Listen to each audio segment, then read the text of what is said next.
Iniciando grabación. Gracias, maestra. Muy buen día. Saludo a todas las personas que se encuentran en esta audiencia virtual convocada en este diplomado por la Escuela Judicial Electoral del Tribunal Electoral del Poder Judicial de la Federación. Espero que el tiempo que transcurrió desde que nos despedimos ayer a este momento que iniciamos la segunda y última etapa de esta exposición, pues haya sido exitosa, haya traído muchas aportaciones a sus logros personales y profesionales, muchas alegrías en su casa y estén todos con mucha salud y ánimo. Vamos, si ustedes me lo permiten, a continuar la explicación de este tema, apoyándonos en esta presentación que, como hemos dicho, es parte de su material y va a ser entregado a ustedes en el curso de este mismo día, gracias a la intervención siempre amable y solidaria de las autoridades de la Escuela Judicial Electoral. Recuerden que en el día de ayer comentamos algunos aspectos, sobre todo conceptuales. ¿Qué es el Estado? ¿A qué le llamo Estado constitucional de derecho? ¿Qué es la dignidad? ¿Y qué es la justicia digital? En fin, tratamos de ubicar, de conceptualizar, de que hablemos un lenguaje común. En ese sentido, vimos que esto de la justicia digital ya se tenía en mente, ya se tenía incluso en práctica en varios países del mundo, incluyendo nuestro México, e incluyendo la materia de la justicia electoral. Por ejemplo, el implementar la firma electrónica avanzada se llevó a cabo con una gran eficacia por parte del tribunal en lo que compete a sus atribuciones, aun cuando estábamos muy lejos de conocer que íbamos a tener una emergencia de tal magnitud. Ahora bien, vamos a hablar de la alerta máxima que implicó el percatarnos de que estábamos frente a una pandemia, no frente a una enfermedad simplemente contagiosa, delicada, incluso mortal en muchos casos, sino estábamos en una verdadera situación de pandemia. Lo que voy a hacer enseguida es recordar aspectos muy importantes que luego los vamos a ir viendo en la reacción que tuvo el tribunal frente a este fenómeno que fue mundial. Debemos recordar que en diciembre del año 19, el Ministerio de Salud de la República Popular China informó a la Organización Mundial de la Salud la presencia de una neumonía atípica que se presentó allí en territorio chino en aproximadamente 41 pacientes radicados en la ciudad de Wuhan. Esto hizo identificar, o sea, los científicos, gracias a ello, pudieron identificar el coronavirus que denominaron SARS-CoV-2, que es el causante de la enfermedad que fue conocida como COVID-19. Primera alerta que emitió el gobierno de China, diciendo que pues estaban presentando estos casos que no tenían antecedente. Esto sucedió en diciembre. Un poquito después, el 11 de marzo, ya del año 20, la Organización Mundial de la Salud declaró estado de pandemia al comprobar 37.364 pacientes con esta enfermedad, pero ya fuera del territorio chino. Es decir, ya no estaba dentro del territorio chino y de alguna manera controlado, digamos, aislado, sino que por diversas causas ya estaba expandido en distintos lugares. Y no son pocos casos, son 37.364. Según la Organización Mundial de la Salud, entendemos que ese registro pues no debe ser exactísimo, sino que algunos casos quedan sin registrar. Ahora bien, se destaca, eso es de justicia elemental, y se los digo como miembro del personal de este tribunal. Destacamos que nuestro Tribunal Electoral del Poder Judicial de la Federación nos consta, lo vivimos, y están las constancias de todos los documentos que nos enviaban por vía de correo electrónico oficial. Desde diciembre de 19, o sea, desde el momento mismo que China estaba dando la voz de alerta, el tribunal mantuvo una campaña entre su personal de todos los niveles para que tomáramos las medidas de precaución recomendadas por la OMS, la sana distancia, el lavado de manos, el no estar en sitios conglomerados, en fin, lo que ustedes ya saben, pero todavía sin que tuviéramos una real conciencia de lo que se venía, era una hecatombe. Para el 27 de febrero del año 2020, se reportó en el Instituto Nacional de Enfermedades Respiratorias el primer caso en México de un paciente con esta enfermedad y con el antecedente de que esta persona había viajado recientemente a Italia. Y el 28 de marzo del mismo año 20 se reportaba el primer fallecimiento. La situación pues no era nada menor, era una situación grave, era una situación que nos afectaba a todos, independientemente de edades, circunstancias, niveles socioculturales.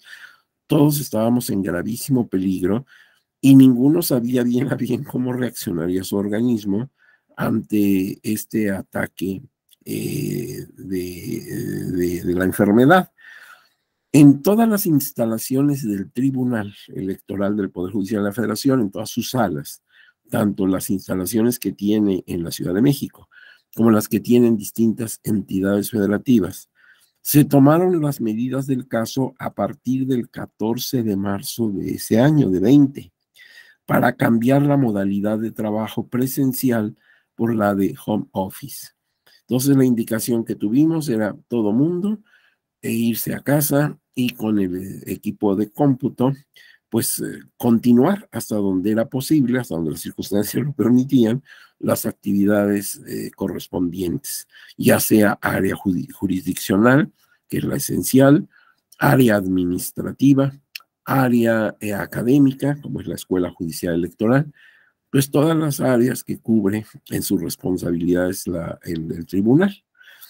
Y como todos sabemos, fue inesperado, decíamos ayer, o sea, todavía el día 13 nos despedimos en un hasta mañana, nos vemos. Y el día 14 ya teníamos que ir únicamente a recoger algunos materiales y el tiempo suficiente para hacerlo y vamos a trabajar en la casa en la modalidad de home office.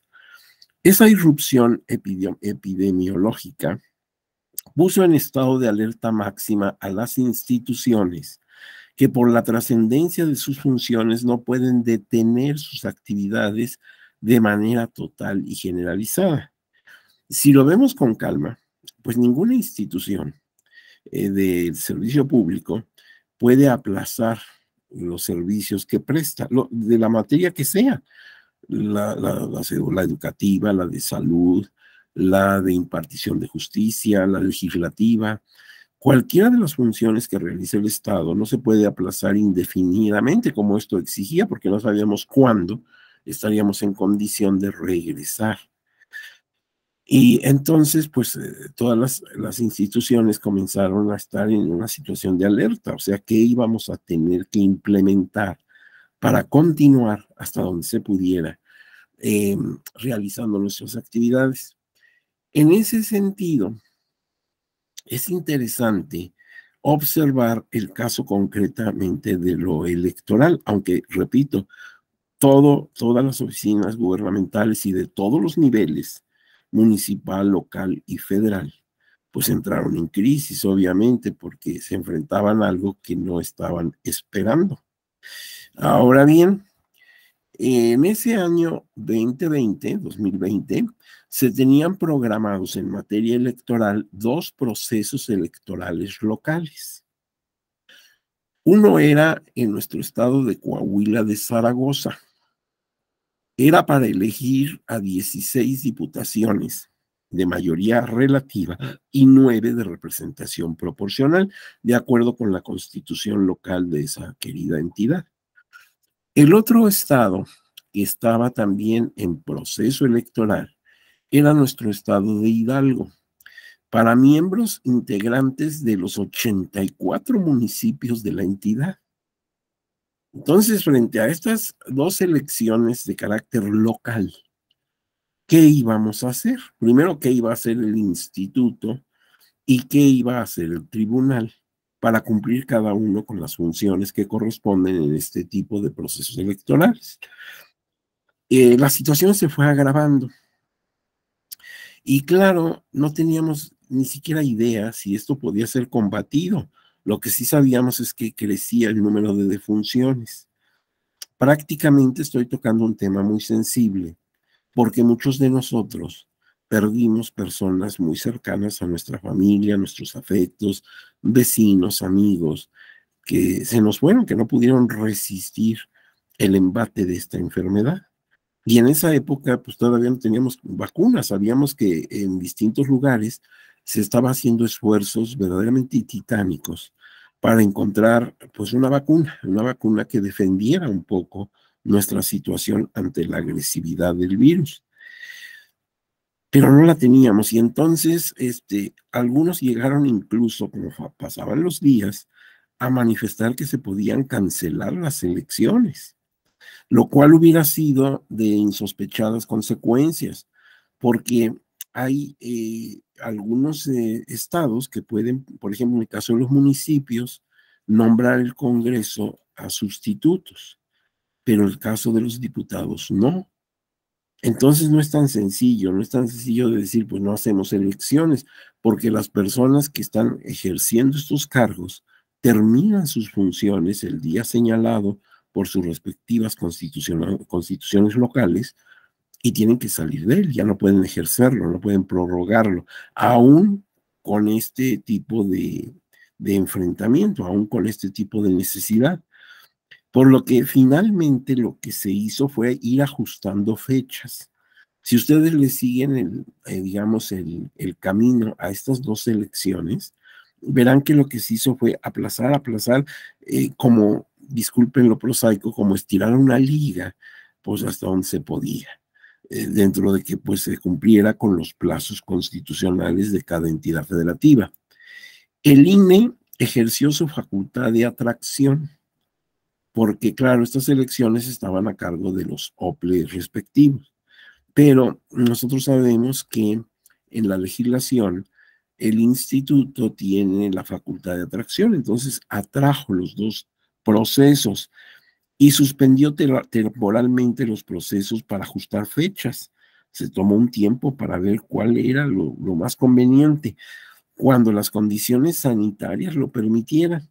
Si ustedes quieren ver el contenido del acuerdo que llevó a cabo estas maniobras que tuvo que realizar el instituto, aquí tienen en esta lámina el acuerdo del Instituto Nacional Electoral, de su Consejo General, es el 823/2020.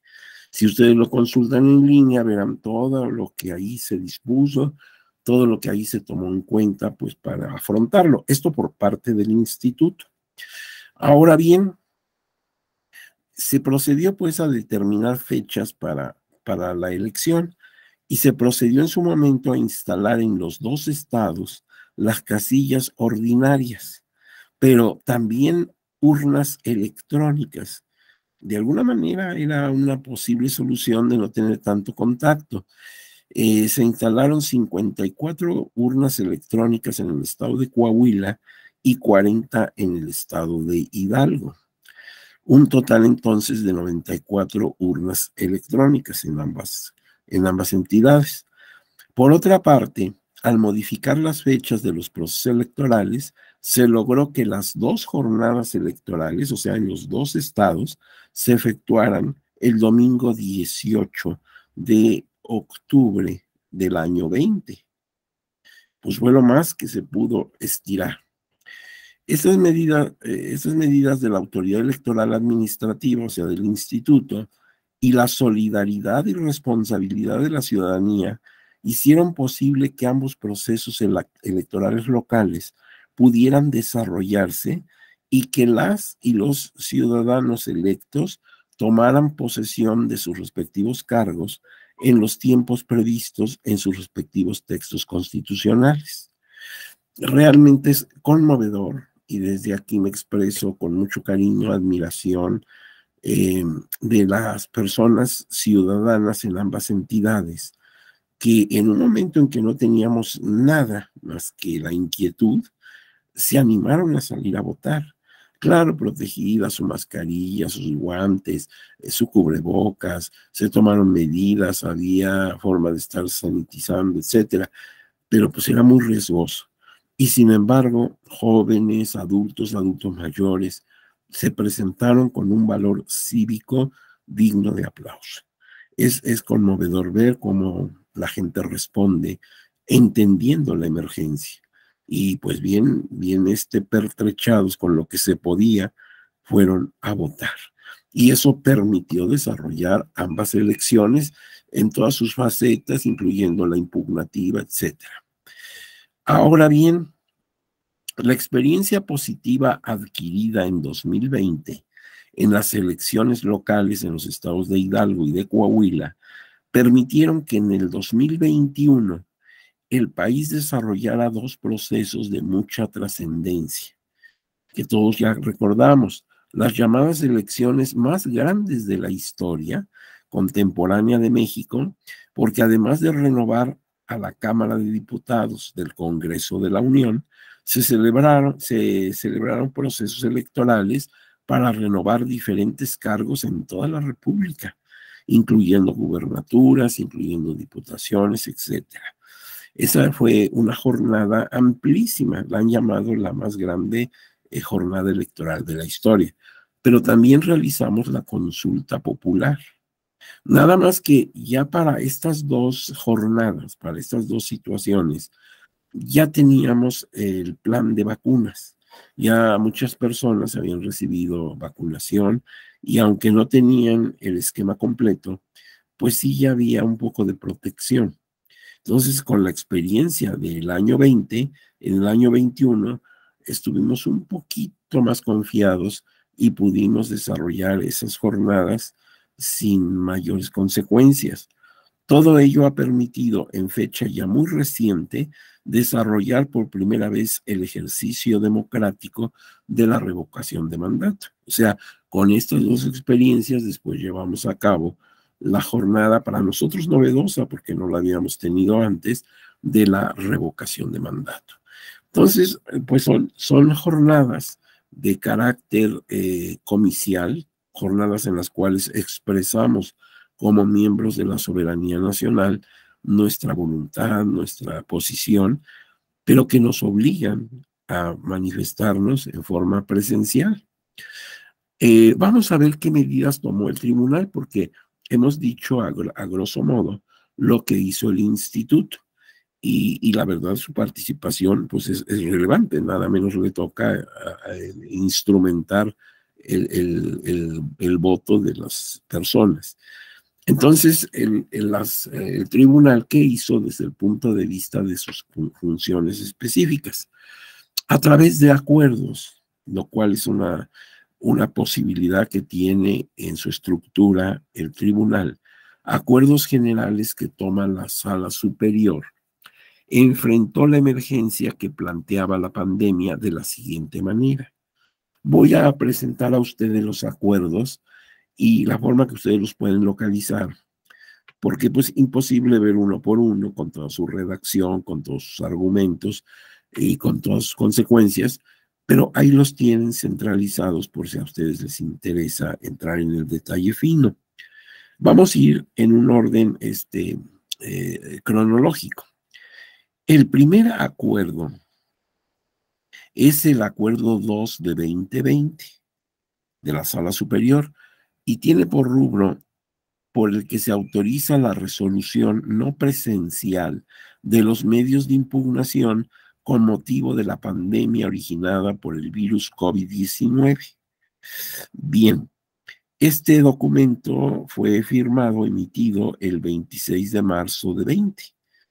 Quiere decir que si el 14 de marzo nos fuimos todos por la emergencia al trabajo en casa, pues apenas unos días después ya el tribunal, la sala superior, estaba manifestando que pues se podía resolver los casos que obraban en sus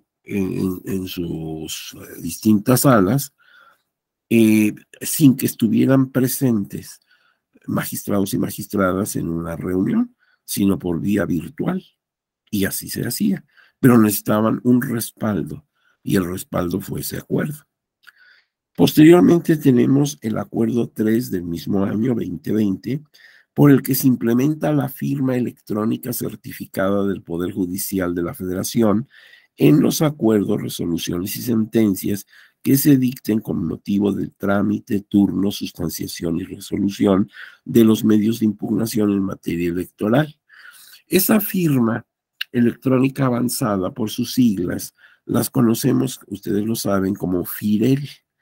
Entonces se estableció que el FIREL era un medio idóneo para que vinieran los documentos que emitieran las salas con sus magistrados y magistradas, debidamente confirmado su voluntad de firmarlos, pero no en forma hológrafa, sino en forma virtual. Es decir, la firma electrónica certificada. Esto fue el 2 de abril del mismo año 20. Otro acuerdo es el 4-2020, por el que se emiten los lineamientos aplicables para la resolución de los medios de impugnación a través del sistema de videoconferencias. Esto toca específicamente a la resolución de los medios que obraban o que pudieran obrar ya en medio de la pandemia en las distintas salas. Es del 22 de abril del mismo año 20. Y viene otro acuerdo, el 5 de 2020, por el que se aprueban los lineamientos para la implementación y el desarrollo del juicio en línea en materia electoral respecto de los recursos de reconsideración y de revisión del procedimiento especial sancionador. Esto data del 27 de mayo de ese año, de 20. Les ruego, por favor, que si les es posible, porque están en línea, pueden ustedes consultarlos. Sería muy bueno que ustedes lo leyeran, lo vieran con calma, porque fue el que detonó, por así decirlo, la posibilidad de que todo un procedimiento de la materia electoral se llevara a cabo en línea. Y se seleccionaron estos dos medios impugnativos, el recurso de reconsideración y el de revisión del procedimiento especial sancionador. Nada más para estos. Todo se iba a hacer en línea, desde la demanda, la recepción de esta y todo hasta la resolución. Entonces, por eso aquí dice que de hecho instituyó el procedimiento judicial en línea. Este es un documento que sí, con todo comedimiento, recomiendo a ustedes que lo localicen y lo vean con calma. Hay otros acuerdos, por ejemplo, el 6 de 2020, por el que se precisan los criterios adicionales al diverso acuerdo 4-2020 a fin de discutir y resolver de forma no presencial asuntos de la competencia del Tribunal Electoral en el actual contexto de esta etapa de la pandemia generada por el virus SARS-CoV-19. Es del 13 de julio del año 20. Entonces, era posible que los magistrados y magistradas pudieran discutir en todos los casos los puntos de vista que cada quien sostiene respecto de cada proyecto de resolución. Eso que nosotros vemos en el canal judicial cuando hay sesión plenaria, pues lo vamos a hacer por un mecanismo de conferencia vía Zoom. Entonces, realmente lo único que no hay es contacto físico, pero sí inmediatez. Cada magistrado, cada magistrada podía exponer sus argumentos directamente y con toda la libertad que le da su cargo para que finalmente se tomen las decisiones del caso, ya sea por unanimidad o por mayoría. Entonces, de alguna manera, empezaba a normalizarse el trabajo que es fundamental para el tribunal, el trabajo jurisdiccional. Otro acuerdo es el del 7 del año 20, por el que se aprueban los lineamientos para la implementación y el desarrollo del juicio en línea en materia electoral para la interposición de todos los medios impugnativos. O sea, para solamente presentar la demanda, vamos a establecer que todos pueden hacerse vía virtual. Esto es del 27 de septiembre de ese mismo año. Bien, como ustedes pueden ver, pues fueron varios acuerdos. Estamos tomando los más significativos porque, claro, hay otras disposiciones, no solamente de acuerdo, sino de tipo administrativa, que tomó el tribunal para ir regulando, para ir organizando un trabajo al que no estábamos habituados. El tribunal se afirma en este último, en el de la interposición de todos los medios de impugnación, se afirma que la interposición, trámite y resolución de los medios de impugnación es optativa para las partes. O sea, no se puede imponer, porque estamos hablando de acuerdos, no de reformas a la ley, que obviamente no se podían hacer en ese momento, porque también el poder legislativo estaba paralizado. Entonces son acuerdos y un acuerdo no puede alterar en una forma sensible las disposiciones de la ley. Entonces por eso se consideró que el trámite en forma virtual es optativa para las partes involucradas, si quieren, si consideran adecuado, si no quieren exponerse. Pero en cambio es vinculante para las autoridades. Una vez que el gobernable o el gobernante, el gobernado, decide que va a ser por vía virtual, la autoridad tiene que darle paso a esa virtualidad. Estas disposiciones sirvieron como parámetro para que las autoridades electorales locales de todo el país dispusieran lo mismo en sus ámbitos de competencia. Claro, ayer mismo algunos de ustedes decían, pues no todos los tribunales locales electorales contaban con los medios para afrontar una virtualidad. Bueno, pero los que pudieron hacerlo se fueron incorporando con una idea similar, así como el Tribunal Electoral del Poder Judicial de la Federación emitió esos acuerdos de su sala superior. Pues así lo fueron haciendo algunas entidades federativas en la medida que podían hacerlo.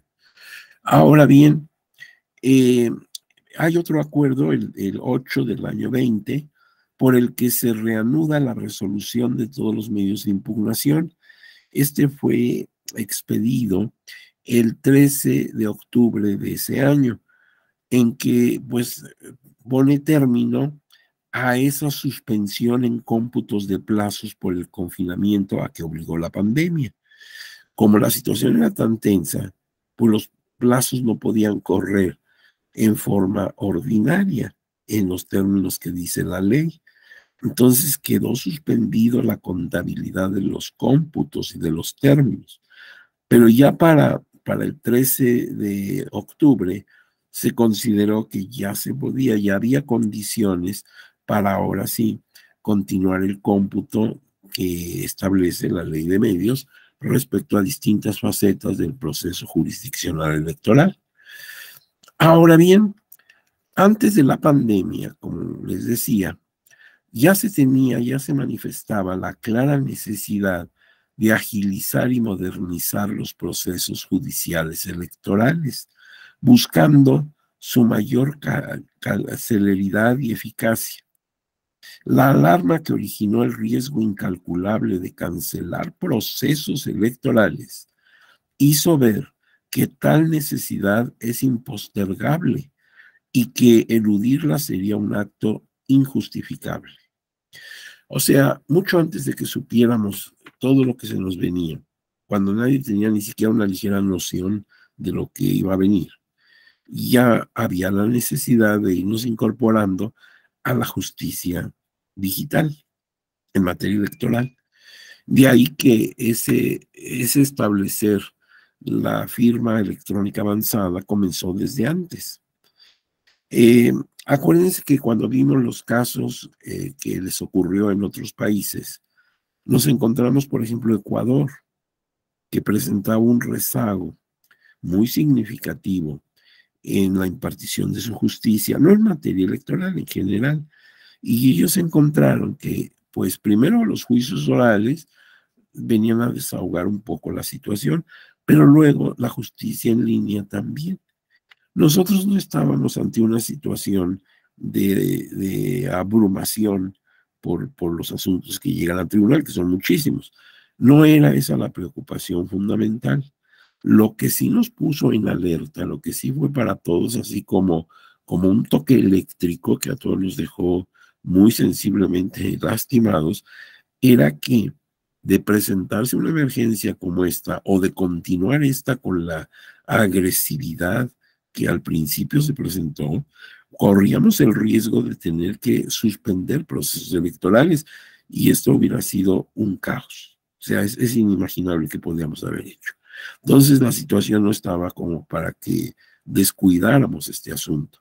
Por el momento habíamos librado la responsabilidad, cada una de sus atribuciones del instituto, de los OPLES, de los tribunales locales y desde luego del Tribunal Federal. Pero no deberíamos confiarnos, no sabemos hacia dónde vamos, entonces sería pues muy discutible que dijéramos esto ya pasó, olvidémonos, no, al contrario, preocupémonos para que si vuelve a ocurrir algo similar, pues no nos pille con los dedos en la puerta. Ahora bien, sería una gran irresponsabilidad, particularmente si se toma en cuenta que el riesgo de contagio y propagación del virus no tiene ni en México ni en el mundo totalmente descartado, sino solamente disminuido en su expansión y agresividad. Todos estamos conscientes que el coronavirus no se ha ido y que tal vez no se vaya. Tendremos que convivir con él por mucho tiempo, si no es que indefinidamente. Entonces, lo que tenemos que hacer es tener precauciones máximas todos. Y en materia institucional, no podemos dejarlo al azar o a ver qué pasa, porque pueden pasar cosas muy desastrosas. Ahora bien, de suerte que con la pandemia o sin ella, lo recomendable es avanzar de la manera más acelerada posible en la implementación total o integral de la justicia electoral en línea. Si bien, como ya se ha expresado, cuidando de no vulnerar las reglas del debido proceso ni los derechos procesales de los justiciables. O sea, estamos por decirlo de alguna manera, en un campo minado. Quisiéramos avanzar y decir mañana ya todo se va en línea, pero espérate, hay que ver que de ninguna manera se afecte, se disminuya, se agredan los derechos de las personas eh, al debido proceso. Entonces, eso se tiene que respetar y si alguien ha sido respetuoso de esos derechos procesales es el tribunal y no ahora, sino desde siempre. Se ha cuidado evitar, vulnerar en alguna medida, aunque sea ligera, los derechos de las personas implicadas en un litigio procesal electoral. En esa tesisura, precisamente se orienta la política institucional del tribunal y los resultados del sistema de notificación electrónica son muestra de cómo se puede avanzar de manera exitosa. Para ello resultan muy valiosas las experiencias que otros países nos pueden aportar. Siempre es bueno observar cómo les ha ido en otros lugares. Claro, sabemos que en cada lugar la tecnología es diferente. Hay países con un avanzado grado de tecnología y otros que están muy rezagados. Bueno, pero con ese criterio de poner todo en su lugar, sí es conveniente que veamos qué ha pasado con otras personas fuera de nuestras fronteras. Ahora, ¿cuáles son los retos y las oportunidades para implementar la justicia digital en materia electoral a la que yo me estoy refiriendo? Pues primero, como retos, la falta de recursos para implementar programas de gran alcance en materia de TICs para apoyar la impartición de justicia en materia electoral. Ayer en los últimos minutos de la clase, a raíz de preguntas o de comentarios, pues surgió precisamente esa reflexión. Se tiene que invertir, porque la tecnología pues ya está, se puede adquirir, se puede implementar, se puede establecer, pero tiene un costo, al menos de entrada, y un costo grande. Entonces hay necesidad que tengamos la decisión política de invertir. Una vez que ya tengamos la infraestructura, ese costo se disminuye, incluso sensiblemente, y hasta en cosas que pues no son en este momento lo que está llevando a cabo la decisión de impartir justicia digital, como es el hecho del ahorro de papel, que les decía, está representando ya un problema muy serio, al grado de que países como España, pues ya se fueron a la política de cero papel. Entonces, conscientes de todos esos compromisos que tenemos, no solamente con los principios constitucionales, legales y convencionales de la impartición de justicia, pues tenemos también como personas compromisos de el cuidado de nuestro hábitat. Entonces no podemos destruir el medio ambiente para las generaciones venideras. De manera que como que todo se vuelve una sola cosa, como que todo se pone en un mismo molde. Entonces ese es el primer reto, la falta de recursos. Y eso pasa en todo, hasta en las cosas personales. Pues sí, tú podrías hacer muchas cosas, pero ¿tienes los recursos? Y ahí está el primer asunto, no los tenemos, sí los tenemos, podemos aprovecharlos, etcétera. Otro reto es la necesidad de capacitar en gran escala al personal jurídico y administrativo de dichas instituciones, porque pues todo el personal desde luego tiene acceso a la computadora, han tomado cursos para manejar su computadora, pero de una manera general. Y ya impartir la justicia en forma digital implica un dominio sobre esa tecnología que no siempre la tiene el personal jurídico y el personal administrativo que tiene que apoyarlo. Entonces implica también la necesidad de capacitación profunda, seria, con seguimiento de logros, etcétera. Eso también es una inversión, porque eso también implica dinero. Otro reto es la necesidad de divulgar a las y los ciudadanos sobre la forma de impugnar y ejercer sus derechos procesales en forma virtual, resaltando las ventajas del sistema. No crean que es fácil. Hay personas que por distintas razones consideran que si no llevan el documento personalmente, si no les dan acceso a que hablen con algún servidor o servidora del tribunal, sienten que no los van a tomar en cuenta. Desde luego que sí se va a tomar en cuenta su caso, se va a argumentar, se van a tomar en cuenta sus pruebas. Eso por supuesto, el tribunal no va a actuar de una manera arbitraria, pero la gente quiere tener ese contacto, quiere llegar a explicar verbalmente sus razones y no creas que es fácil convencerlos de que lo hagan, por ejemplo, por línea. Se sienten a gusto cuando pueden ellos personalmente explicar sus razones. Y esto nos puede parecer discutible, pero el caso no es que estemos nosotros contentos, sino que la ciudadanía se sienta respaldada, atendida, y no que piense que está rezagada o olvidada o que no van a tomar en cuenta algunos argumentos que les interesa resaltar. Entonces también hay que hacer una labor para que se vea que no es necesario que estés en presencia, que todo lo que quieras argumentar lo puedes hacer también en forma virtual y que todos tus argumentos, todas tus ideas, todas tus pruebas que aportes van a ser necesariamente valoradas.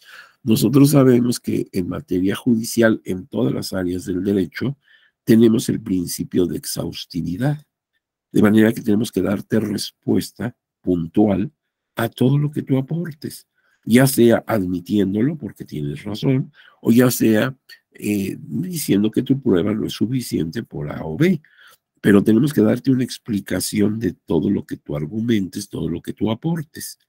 Entonces, de ninguna manera se trata de desentendernos, de dejarte sin respuesta a todas tus inquietudes. Ahora veamos qué oportunidades tenemos, porque ya vimos los retos y son varios y todos implican inversión. Pero veamos las oportunidades. La experiencia que se ha vivido en materia de justicia electoral virtual a raíz de la pandemia. La pandemia ha sido una pesadilla que, como te digo, a todos nos ha dejado temor, duelo, angustia, porque los más los menos hemos sufrido sus consecuencias. Si no nos hemos enfermado, cosas así, pues de todas maneras hemos estado pues muy afectados por todo lo que pasó en nuestro contexto. Pero dentro de todo eso malo que ha ocurrido, pues podemos sacar algún provecho. De alguna manera nos llevó la pandemia a la necesidad de acudir a las tecnologías, incluso en materia académica. Imagínense, yo les dije el día de ayer que, pues que si esto nos hubiera tomado hace unos 20 o 30 años, hubiera sido terrible, porque no hubiéramos podido salir adelante. Simplemente a través de esto se pudo desarrollar programas educativos, se pudo seguir la vida académica, universitaria. Estoy hablando solamente del área académica, claro. Y entendiendo que no todo el mundo tiene acceso a las tecnologías. Hubo niños y jóvenes que quedaron muy rezagados porque en su comunidad o en su medio ambiente, pues no tienen el recurso de una computadora, no les llega el internet, etcétera. Entonces, mientras los demás niños avanzaban de alguna manera con la ayuda de su profesor y con pues todos los medios pedagógicos que se podían implementar, pues otros niños estaban totalmente fuera. Entonces hubo mucho índice de deserción, mucha frustración. O sea, no fue fácil, ni fue para todos. Pero bueno, al menos sí se pudo seguir avanzando, ¿eh? Con todas esas limitantes, con todas esas situaciones muy difíciles. Entonces, esas experiencias que hemos tenido, ya concretamente en la materia de justicia electoral virtual, pues nos quedan y nos sirven de apoyo. Como les dije, gracias a ellas pudimos desarrollar esas dos elecciones en los estados de Coahuila y de Hidalgo. Y eso nos permitió ya pues poner un poquito ya de más entusiasmo, ya no tener tanto temor y nos enfrentamos a lo que se llamó las elecciones más grandes de la historia contemporánea de México. Pues ya lo hicimos un poquito más seguros, pero sobre todo con la experiencia que habíamos logrado el año anterior. Otra oportunidad es la divulgación en la población que se tiene del uso de las tecnologías de la información y de la comunicación. Como quiera que sea, hay mucha gente que no está dentro de este contexto. Algunos por razones económicas, otros no tanto, sino porque no quieren enfrentarlas. Son personas que se niegan a usar este tipo de tecnologías. Cada vez son menos esas personas, pero sí las hay. Hay gente que le tiene tedio a todo lo electrónico y cuando más usan el teléfono porque es lo que más puede serles útil, pero tienen temor. Entonces hay que seguir insistiendo en las ventajas, en las bondades que tiene el uso de la virtualidad. El contar ya con la implementación de la firma electrónica Fidel. Esto ya es una realidad, ya la tenemos plenamente estructurada, ya no necesitamos realmente llevar a cabo una política al respecto, simplemente cuidar de orientar a las personas en el uso de esta tecnología. El ahorro de recursos que a la postre se puede obtener una vez implementado el sistema de justicia electoral digital.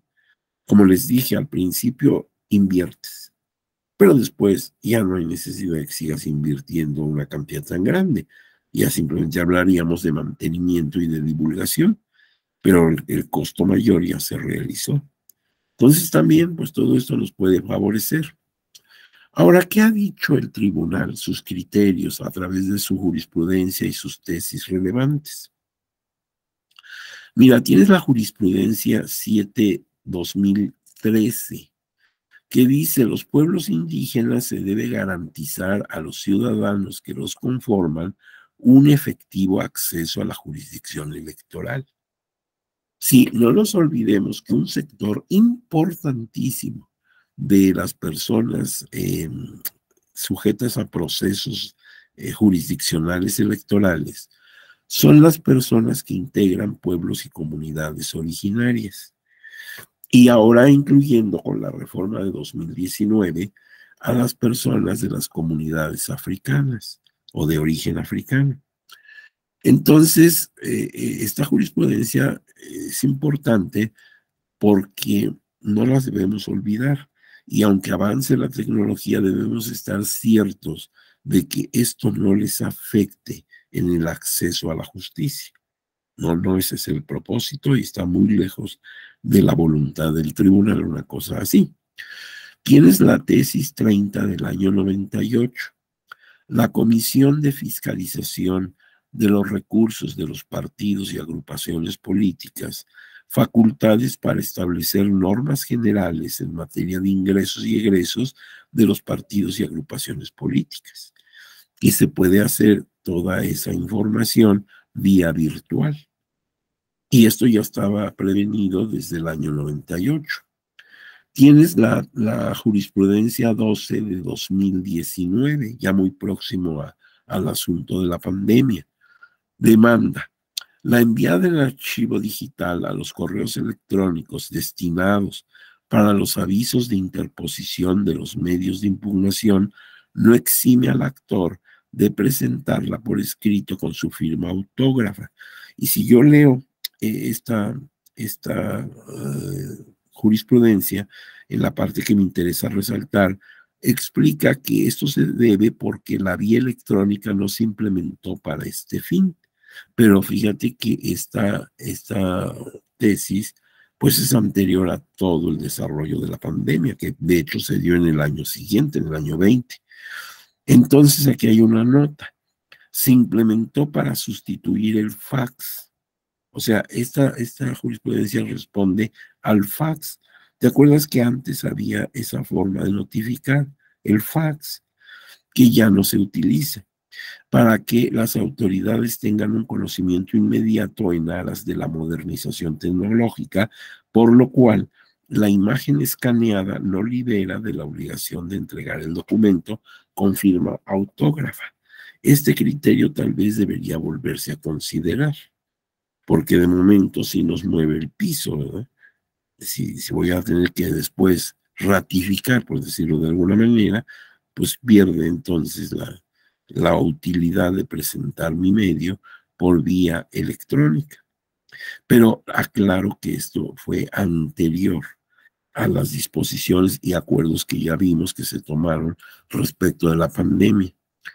Luego tienes este otro acuerdo, el 4 del 2021. Acceso a la justicia.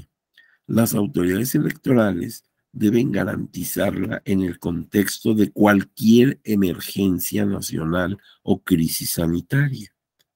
Si tú ves la fecha, es ya 21, o sea, y es resultado de todo lo que se vio en el año 20, que fue el año clave, el año en que no teníamos todavía vacunas, en que se empezaba, pues de alguna manera, a tomar medidas no solamente jurisdiccionales, sino sanitarias.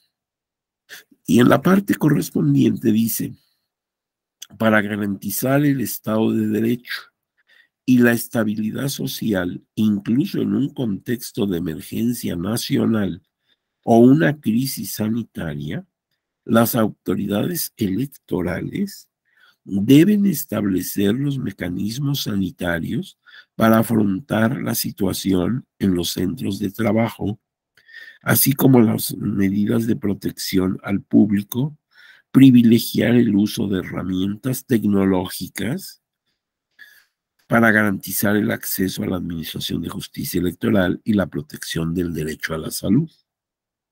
Esto lo está haciendo el tribunal, como seguramente lo están haciendo en todas las oficinas públicas de cualquier rango de gobierno.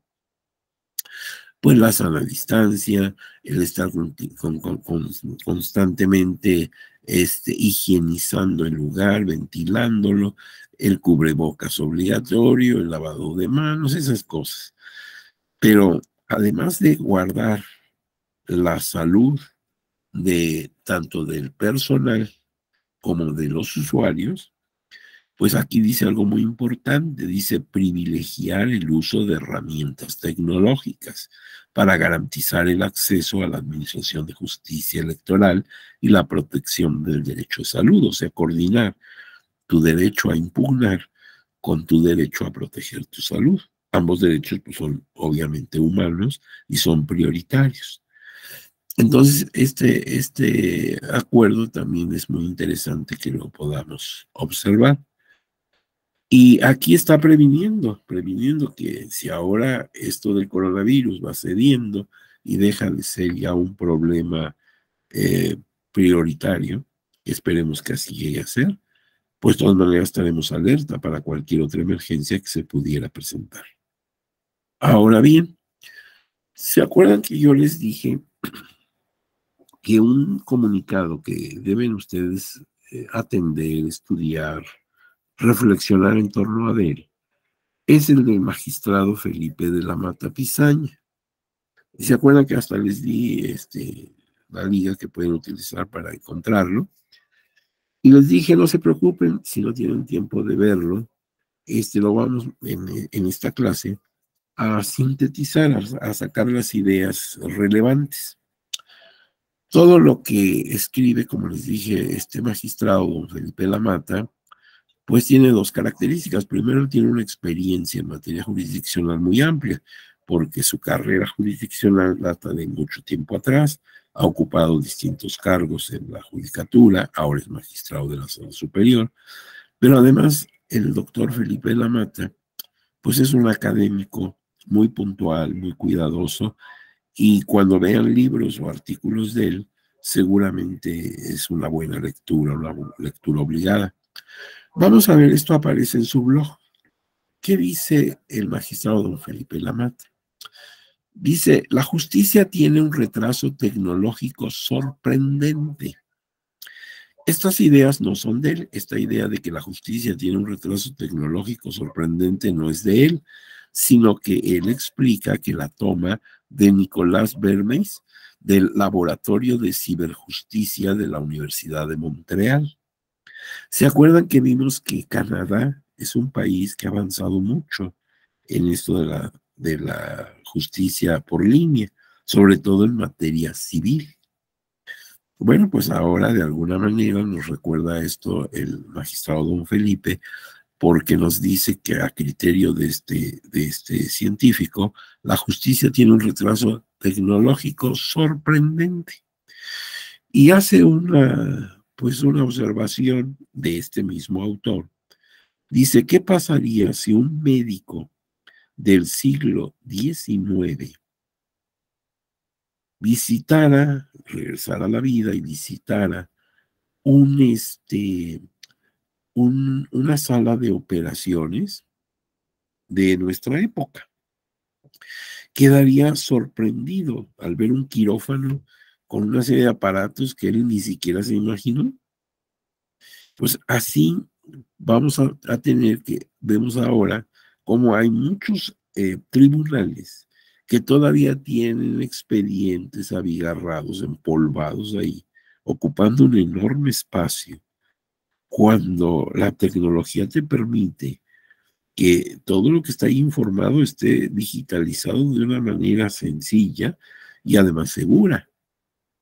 Entonces, así como ese médico se quedaría sorprendido de ver el avance que ahora se tiene en la materia de un quirófano, así quedaría sorprendido un abogado que viviera de otro tiempo y viera que nosotros seguimos en los tribunales con un cierto criterio muy tradicional, el archivo, el expediente, los documentos, todo esto. Las personas operadoras de la justicia tienen frente a sí, dice el magistrado don Felipe, el reto de utilizar esas herramientas y mecanismos digitales para evitar la desprotección del acceso a la justicia. Ahora el tribunal, palabras de él, ahora el Tribunal Electoral del Poder Judicial de la Federación es un organismo digital. Su sala superior instauró el juicio en línea y se refiere o refiere al Acuerdo 5 de 2020, el del 27 de mayo de 20, que ya lo vimos hace rato, y les dije, esto es muy importante porque establece la justicia en línea. Bueno, lo tienes aquí en este documento, por si no recuerdas la redacción. Ese es el muy importante, y a él se refiere el magistrado. Se trata de una vía de acceso a la justicia que establece un verdadero expediente electrónico. Es decir, que las actuaciones judiciales electorales se realicen en forma digital. Tal tipo de juicio es optativo. Ya sabemos que hasta ahorita es optativo para las partes, porque subsiste la opción de las actuaciones presenciales. El tribunal sigue teniendo, ahora que ya podemos dominar un poco más lo del contagio, pues tiene la opción de que tú presentes físicamente tu impugnación. Tal tipo de juicio es optativo, pues, para las partes porque subsiste la opción de las actuaciones presenciales. Entonces hay los dos caminos y las partes pueden seleccionar el que consideren que les viene bien. Facilita el acceso a la justicia, optimiza su impartición, la moderniza sin necesidad de presencia física.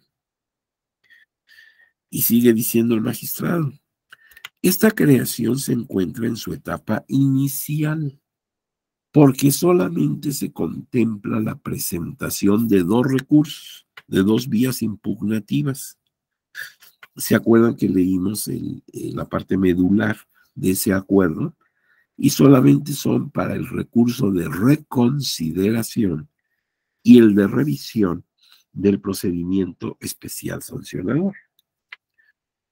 A ver, veamos o recordemos en qué consisten estos dos recursos.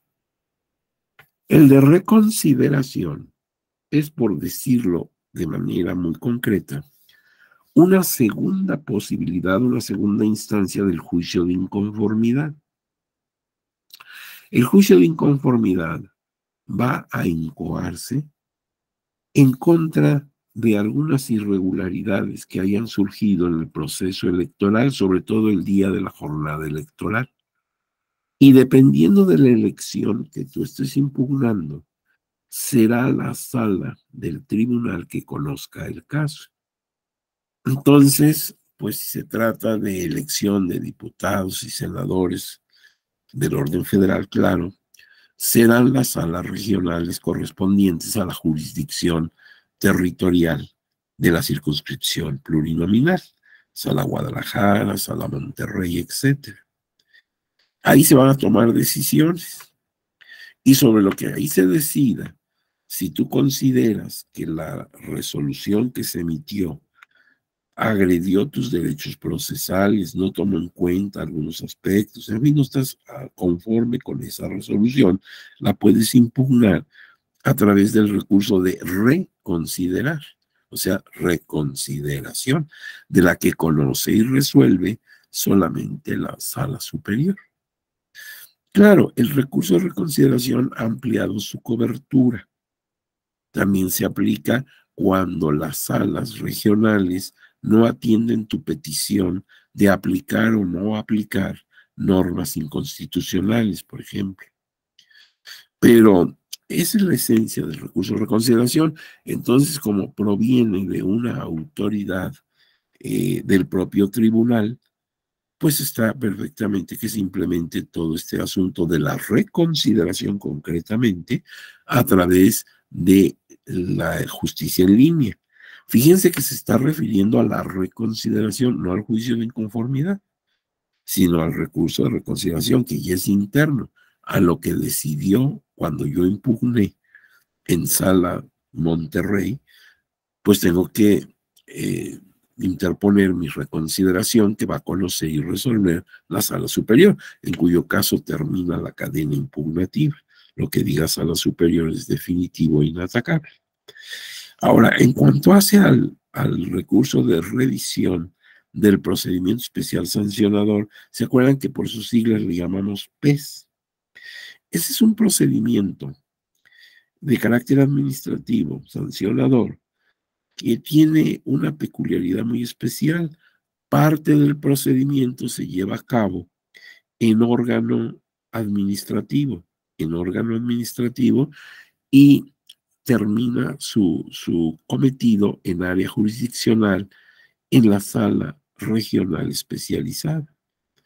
Pero a lo que decida sala regional especializada, cabe la impugnación en ese procedimiento especial de revisión ante la sala superior, igual que el de reconsideración, competente para conocer el recurso de revisión del procedimiento especial sancionador, solamente decide sala superior, pero está decidiendo sobre algo que proviene de la sala regional especializada. Consecuentemente, también ahí pues se puede establecer muy bien el juicio en línea, porque hay los recursos para cubrir esas responsabilidades de la autoridad que está siendo impugnada. En el recurso de consideración, una sala regional. En el recurso de revisión del procedimiento especial sancionador, la sala regional especializada. Entonces queda perfecto. Ahora, esto porque el tribunal no puede regular el trabajo interno de otros organismos de justicia electoral que tendrían que llevar a cabo labor de escaneo, aprendizaje por parte de su personal, etc. Entonces, estos tribunales no están obligados, desde luego, a seguir este camino. Y sigue diciendo el magistrado, por esta razón, el tribunal se ha concretado a modernizar o digitalizar los elementos de la impartición de justicia en sus propias salas, lo que sucede en estos procedimientos que inicialmente se han tomado en cuenta. Entonces, si de momento ahorita no recuerdan bien a bien cómo se desarrolla el recurso de reconsideración y el recurso de revisión del procedimiento especial sancionador, pues vean la Ley General del Sistema de Medios y verán ustedes que ahí pues todo corre respecto de esa impugnación entre salas del tribunal. Y esto permite que sí se establezca con toda tranquilidad la justicia en línea. Se trata de un procedimiento concreto, sencillo, que cumple con todos los requisitos legales para la sustanciación y resolución de los casos. A ver, ahora el magistrado, después de estas consideraciones y aclaraciones, nos va a explicar en qué consiste, pero de entrada nos los califica como un procedimiento concreto y sencillo, que cumple todos los requisitos legales para la sustanciación y resolución de los casos. No recuerda que voy a hablar exclusivamente del área electoral.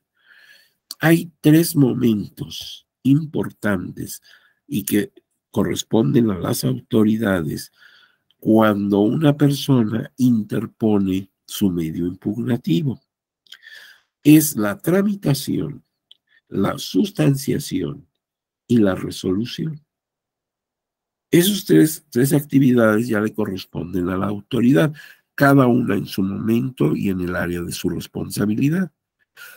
¿Te acuerdas que, salvo alguna que otra excepción, los medios impugnativos se presentan ante la autoridad supuestamente responsable, no ante la autoridad resolutora?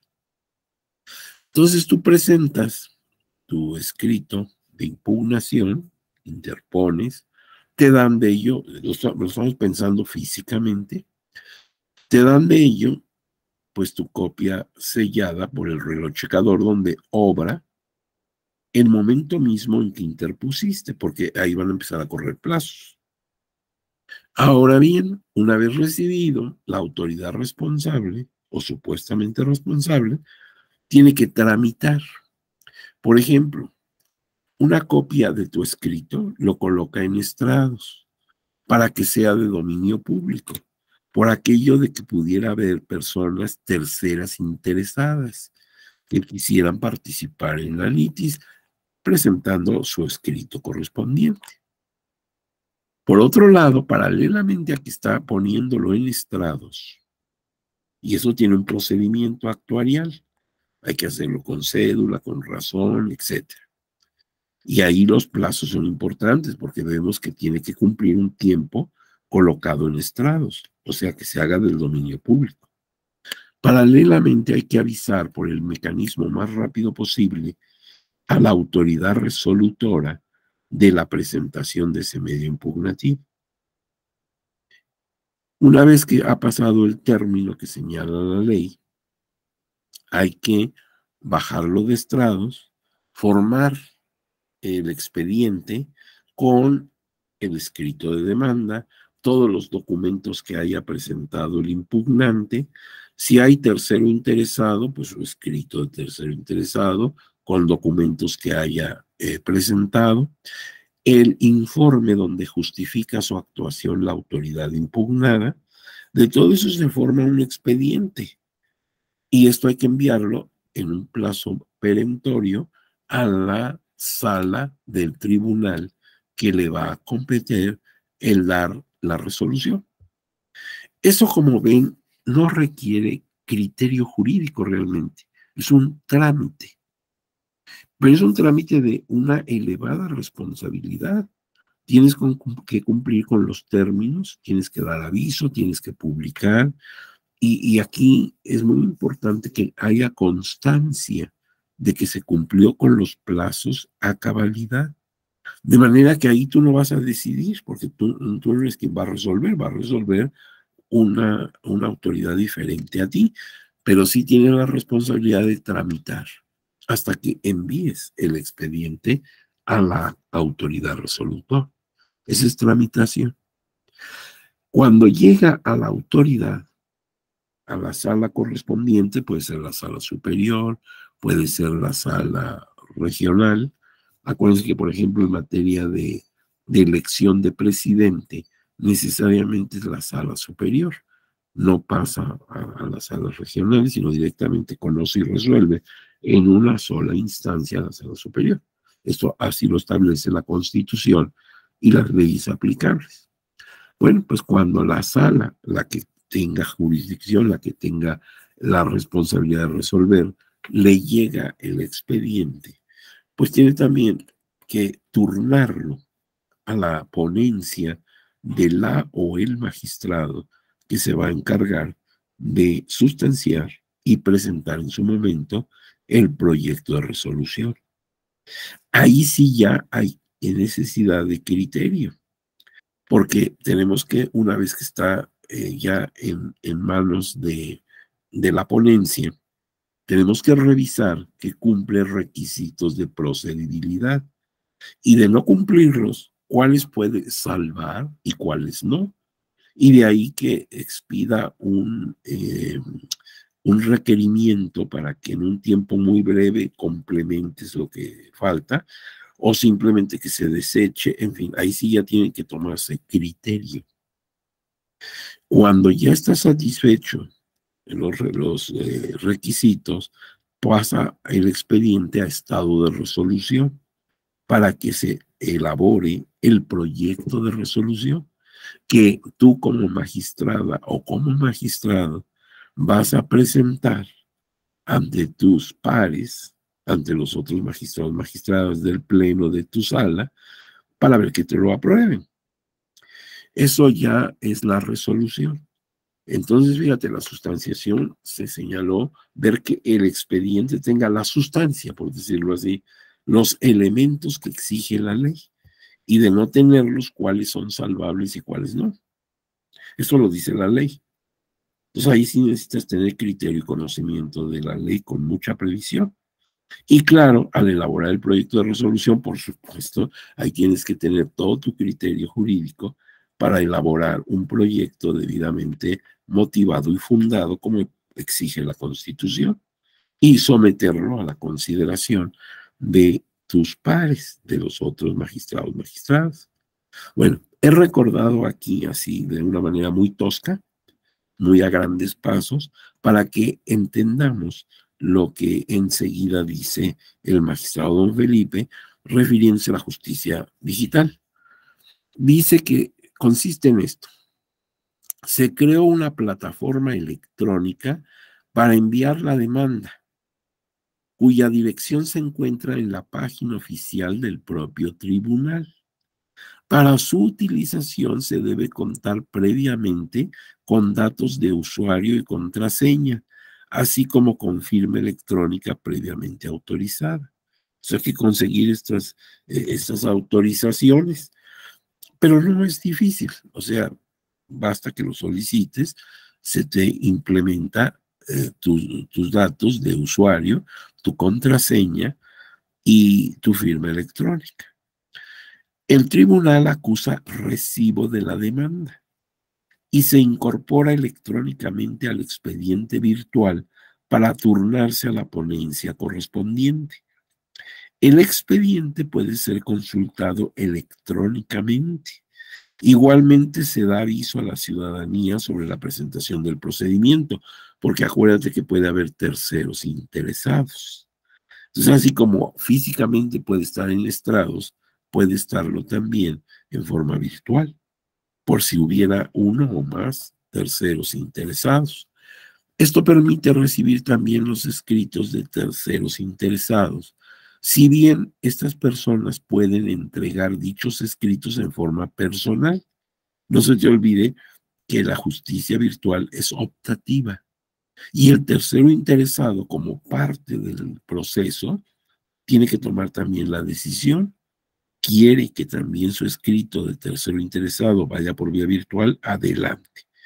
No, él prefiere presentarlo personalmente. Bien, si lo presenta personalmente, el secretario general de acuerdos de la sala correspondiente digitaliza dicho documento para incorporarlo al expediente electrónico.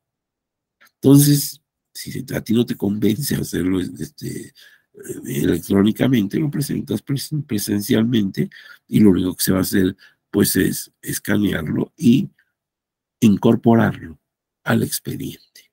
Entonces cumplió sus funciones. Y claro, no solamente tu escrito, también tus pruebas, todo lo que tú presentes. Ahora bien, la misma sala da aviso, a la sala superior, que acuérdate que es la autoridad resolutora. En ambos casos, en la reconsideración y en el recurso de revisión del procedimiento especial sancionador, quien va a resolver es la sala superior.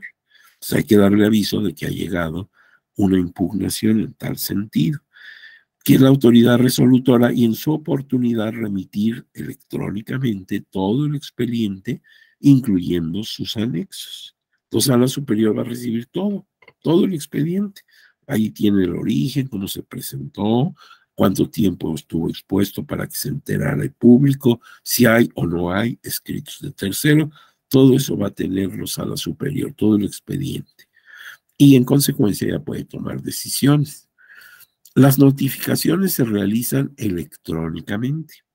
En su momento procesal, las actuaciones de la ponencia correspondiente, incluso el proyecto de sentencia, se lleva a cabo igualmente por vía electrónica.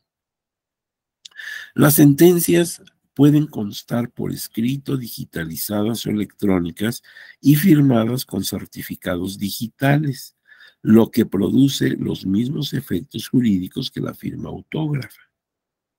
Fíjense que entonces en la ponencia de la o el magistrado que va a realizar el proyecto de resolución, pues también va a circular entre los miembros de la sala superior vía electrónica. De manera que esto facilita las cosas, porque los demás miembros del pleno de la sala superior se enterarán en tiempo y forma de lo que se propone como proyecto la ponencia correspondiente. Y pues ya toman las medidas para establecer su posición en la resolución, en la sesión de resolución donde tienen la posibilidad de explicar todos sus argumentos y estarán de acuerdo, no estarán de acuerdo, emitirán votos concurrentes, votos en contrario, etcétera. O sea, se desarrolla normalmente, no hay ningún problema. Ahora bien, es pues un juicio, si ustedes lo ven, que se inicia y concluye en línea, desde la presentación de la demanda hasta la resolución y notificación. Del expediente se tiene un respaldo en custodia para solventar cualquier falla en el sistema. Fíjense, mucha gente ese es el temor que tiene. Dice, oye, ¿y si se borra? Si se pierde el expediente. Bueno, eso ocurre también con el expediente presencial. Pues en un incendio se puede perder un archivo. Entonces, lo bueno en esto es que tenemos el respaldo. Cualquier situación eventual que pudiera ocurrir, pues hay un expediente en reserva. El tribunal tiene facultades para emitir lineamientos, o sea, ya más o menos nos diseñó el magistrado cómo son estos procedimientos en línea para la reconsideración y para el procedimiento de revisión del PES. Pero uno se pregunta, ¿y puede el tribunal, tiene facultades, tiene posibilidades para establecer cosas que no están de momento en la ley? Él responde a esa pregunta antes que se la hagas. Dice, el Tribunal Electoral del Poder Judicial de la Federación tiene facultades para emitir lineamientos para su organización y funcionamiento, motivo por el cual es válido que instrumente un juicio en línea en los asuntos de su competencia, recordando que a la fecha este procedimiento es opcional. Entonces, si puede el tribunal, con base en las facultades que establece la Constitución y la ley reglamentaria del Poder Judicial de la Federación, sí tiene la facultad de establecer lineamientos para facilitar su desarrollo institucional, su trabajo jurisdiccional. Entonces sí puede hacerlo. Y además toma en cuenta que no es obligatorio, que para las partes sigue siendo opcional. Por otra parte, no se están imponiendo cargas adicionales ni a las instituciones ni a los justiciables. La emergencia por la pandemia hizo ver la necesidad de acelerar el camino de la justicia electoral digital. Es evidente que se deben tomar medidas para instrumentar debidamente este tipo de justicia en materia electoral. Es decir, la pandemia ya nos enseñó que no podemos esperar a que se nos venga otro problema que nos tenga los dedos en la puerta, sino que debemos prevenir. Qué bueno que con la pandemia salimos adelante, pero otro problema de esta naturaleza o cualquier otra parecida, podríamos ya no salir adelante. ¿Cuáles son las ventajas, según el magistrado don Felipe de la Mata, de tener este tipo de procedimientos? Pues mira, él señala estas. Elimina barreras de distancia para presentar demandas y promociones de las personas involucradas. 2, es un sistema blindado porque se requiere firma electrónica para acceder al sitio virtual. O sea, no cualquiera puede acceder, tienes que tener el consentimiento a través precisamente de que has solicitado tu firma electrónica y tu usuario, etcétera. 3, la sustanciación de los expedientes es más ágil, lo que beneficia el ahorro de tiempo para resolver. O sea, la tecnología te permite identificar de inmediato si el escrito de demanda cumple o no cumple requisitos de procedibilidad y en consecuencia tomar las decisiones jurisdiccionales que correspondan, requerimiento, desechamiento, en fin. Esto se hace más rápido porque no tienes que estar leyendo el expediente parte por parte. Por otro lado, la sustanciación de los expedientes es más ágil, lo que beneficia el ahorro del tiempo para resolver. Igualmente, la emisión de la sentencia y su notificación se facilitan y aceleran. Garantiza la máxima publicidad de los expedientes, respetando la protección de los datos. En concreto, se facilita el acceso a la justicia electoral. Se disminuye la discrecionalidad, el que la autoridad tome decisiones a raíz de cosas, pues digamos, pragmáticas, no porque el sistema ya está establecido. Y se propicia la transparencia de las actuaciones judiciales. Seguramente con el tiempo, este tipo de procedimientos, y para todas las vías impugnativas, dice el magistrado, quedarán plenamente regulados en la legislación correspondiente. Por ahora, lo avanzado representa un gran logro para la modernización de la impartición de justicia. Y es que es muy difícil quitarnos una cultura, reemplazarla. Pasa como los libros. Antes, pues tú comprabas libros y llenabas tu casa de libros. A lo mejor tú eres de esas personas que su orgullo era tener una biblioteca muy abundante. Y ahora, pues, no hay necesidad de tener físicamente el libro. Todos los libros que tienes cabrían en unas cuantas centímetros de una caja donde tienes todos estos elementos, en lugar de que te ocupen un espacio que francamente pues es muy grande y que te obligaban a tener un mantenimiento, porque los libros se echan a perder, se humedecen, etcétera. Entonces, pues ya la lectura virtual es cada vez más firme, pero cuesta trabajo. No todas las personas tienen pues esa mentalidad de cambio. Te puse el ejemplo de los libros. A lo mejor tú eres una de esas personas que dicen, no, yo prefiero tener el libro y subrayarlo y luego tenerlo ahí en mi librero. Pues sí, es una forma que cada vez va siendo ya más, pues más antigua, ya cada vez se usa menos. Y lo mismo los archivos. Los archivos cada vez van siendo más importantes, los digitales. De otra manera ocupas espacio y espacio y espacio y pues siempre te gana el volumen respecto a lo que puedes resolver. Bueno, pues esos ejemplos podríamos traerlos al mundo de la justicia digital. Es probable que en un tiempo ya no muy largo seamos testigos de que toda la justicia, como dice aquí el magistrado, todos los medios impugnativos en materia electoral, él está hablando solamente de la justicia electoral, pues se lleven a cabo virtualmente. Bien, vamos a ver, después de todo esto, ¿qué hemos hecho? Porque hemos hablado muchas cosas y a lo mejor ya tantas cosas se hablaron que ya no sabes en qué quedamos. Aquí tienes en esta lámina una cadena conceptual.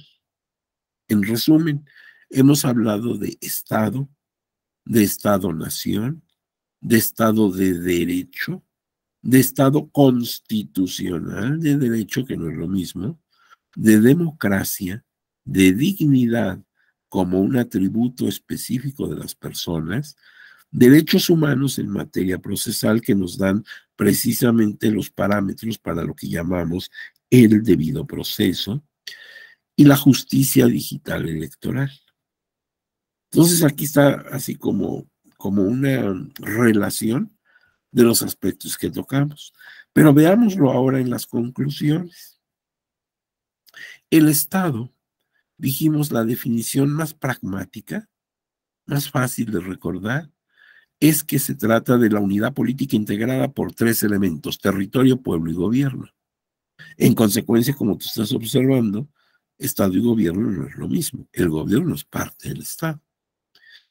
Estado constitucional o garante de derecho, se puede decir de una forma o de otra, Estado constitucional de derecho o Estado garante de derecho, vale decirlo de una forma o de otra, es el que en forma significativa los gobernantes y los gobernados ajustan sus conductas al orden jurídico vigente, que se caracteriza por ser garante del ejercicio pleno de los derechos humanos.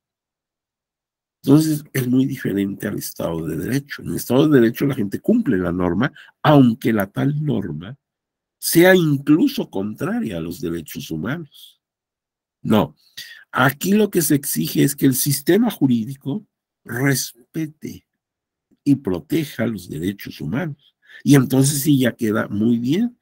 Qué bueno que autoridades y gobernados en forma significativa, porque nunca será al 100%, pretenden que sus actos se ajusten a la normatividad. Pero es que esa normatividad es respetuosa de los derechos humanos.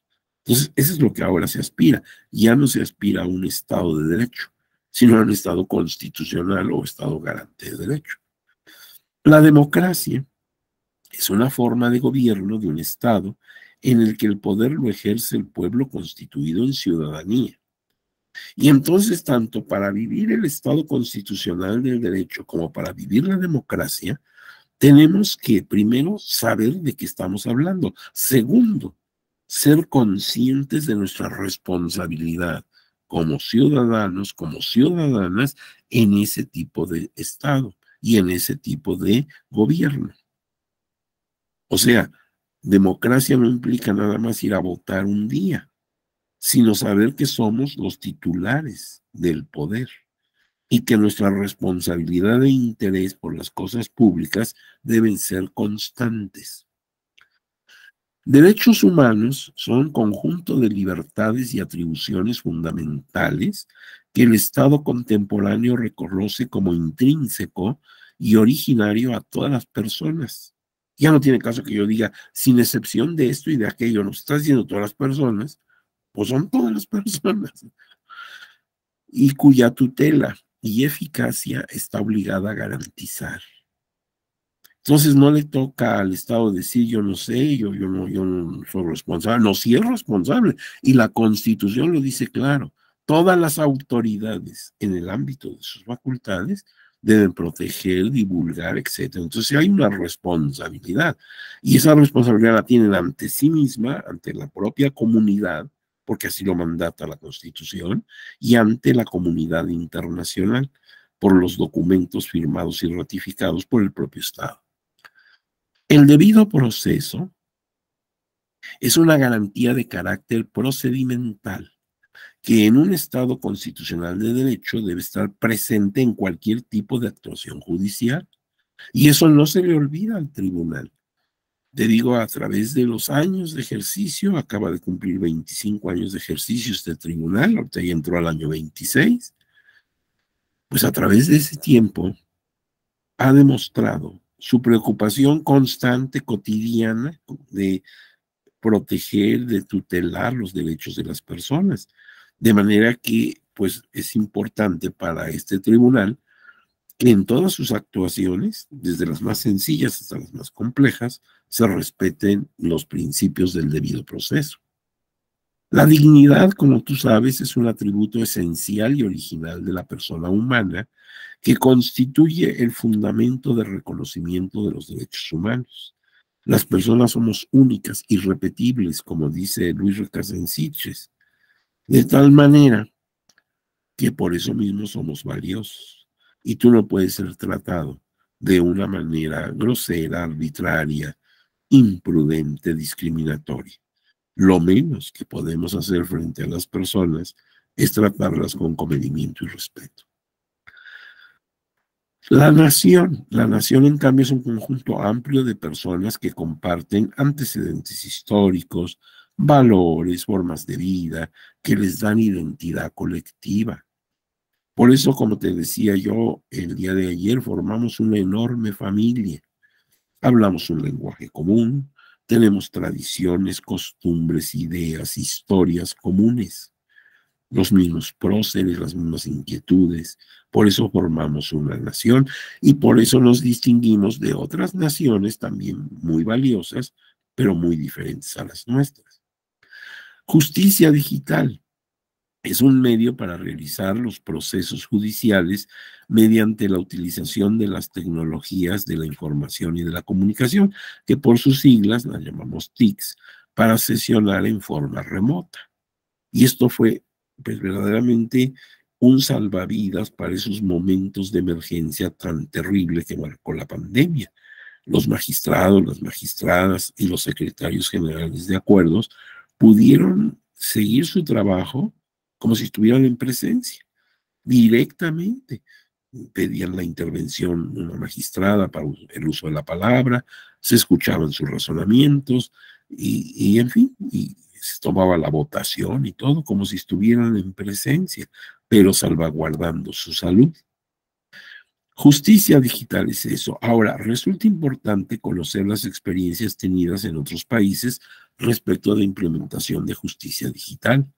México, y en concreto la Suprema Corte de Justicia de la Nación y el Tribunal Electoral del Poder Judicial de la Federación, antes de la pandemia, ya venían desarrollando acciones institucionales tendientes a crear un sistema de justicia en línea. O sea, esta inquietud no se dio por la pandemia, sino desde antes de ella, cuando no teníamos ni idea de lo que iba a ocurrir, ya había la decisión, la voluntad de irnos introduciendo a la justicia digital. La pandemia lo único que hizo fue acelerar. La máxima alerta que se originó por la paralización de las actividades electorales y litigiosas electorales hizo resaltar la necesidad de continuar con mayor ahínco tales políticas, previniendo cualquier riesgo a futuro. No nos olvidemos que estuvimos a un tris de tener que cancelar procesos electorales. ¿Cómo se hubiera resuelto esto? No sé, no sé, no quiero imaginar, pero hubiera sido muy, muy complicado. Tanto el INE como el tribunal pudieron, gracias al apoyo de la ciudadanía, no se nos olvide, la gente respondió con un valor cívico digno de aplauso. Salvar el reto que significaban los procesos electorales de 2020 en los estados de Coahuila y de Hidalgo. Gracias a esa experiencia en el año 21, se pudieron llevar a cabo sin mayores contratiempos los siguientes procesos.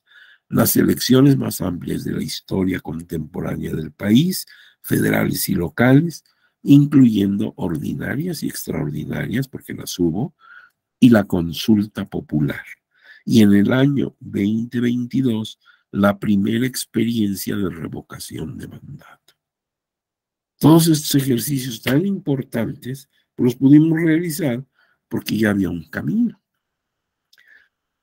Existen campos de reto y de oportunidad para llevar a cabo la ardua tarea de implementar la justicia electoral integral en línea, por lo que debemos conocerlos para superar los retos y aprovechar racionalmente las oportunidades. En el caso concreto del tribunal, se realiza un esfuerzo visible y cotidiano por alcanzar esa meta en beneficio del trabajo más eficiente de la institución y por proporcionar un servicio óptimo a las personas físicas y morales que reclaman con justicia ser escuchadas y atendidas y tutelados en sus derechos político-electorales. El tribunal tiene ese compromiso que pues todos los justiciables, personas físicas y morales, se acercan con el propósito de que se conozcan sus inconformidades, sus impugnaciones, y que en su momento se les dé, si es el caso, la razón y se les reivindiquen sus derechos. Esa es una tarea enorme y que exige una gran responsabilidad. Por eso, todo lo que el tribunal pueda hacer para eficientar su trabajo, para hacerlo más ágil, más adecuado, bienvenido. Esto no quita que sepamos que hay grupos, que hay personas que no tienen interés o no pueden acceder a esa justicia. Por eso hasta este momento es opcional. Y además, tratándose, por ejemplo, de las personas de pueblos originarios, y de pueblos afrodescendientes, contamos con la Procuraduría de Defensa, que es un organismo dentro de la propia estructura del tribunal.